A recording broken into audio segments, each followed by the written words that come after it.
അസ്സലാമു അലൈക്കും വറഹ്മത്തുള്ളാഹി വബറകാതുഹു. ഇന്ന ഫിൽ ജന്നത്തി ബാബൻ യുഖാലു ലഹു റയ്യാൻ. സ്വർഗത്തിൽ റയ്യാൻ എന്ന പേരുള്ളൊരു കവാടമുണ്ടത്രേ. അന്ത്യദിനത്തിൽ ഐനസ്വായിമൂൻ നോമ്പുകാരവിടെ എന്ന് വിളിച്ചു പറയപ്പെടും. അങ്ങനെ നോമ്പുകാരെല്ലാവരും കൂടി ആ റയ്യാൻ എന്ന കവാടത്തിലൂടെ ഉള്ളിലോട്ട് പ്രവേശിക്കും. വമൻ ദഖലഹു ലം യൽമഅ അബദ. ഹബീബായ റസൂലുള്ളാഹി സ്വല്ലല്ലാഹു അലൈഹി വസല്ലം തങ്ങൾ പറയുകയാണ്, ആ കവാടത്തിലൂടെ പ്രവേശിച്ചവർക്ക് പിന്നീട് ഒരിക്കലും ദാഹമുണ്ടാവുകയില്ല.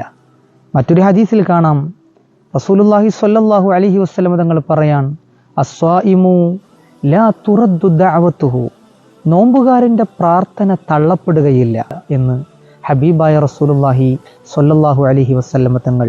അള്ളാഹു അത്തരം നോമ്പുകാരിൽ നാം ഏവരെയും ഉൾപ്പെടുത്തി തരുമാറാകട്ടെ. അസ്സലാമു അലൈക്കും വറഹ്മത്തുള്ളാഹി.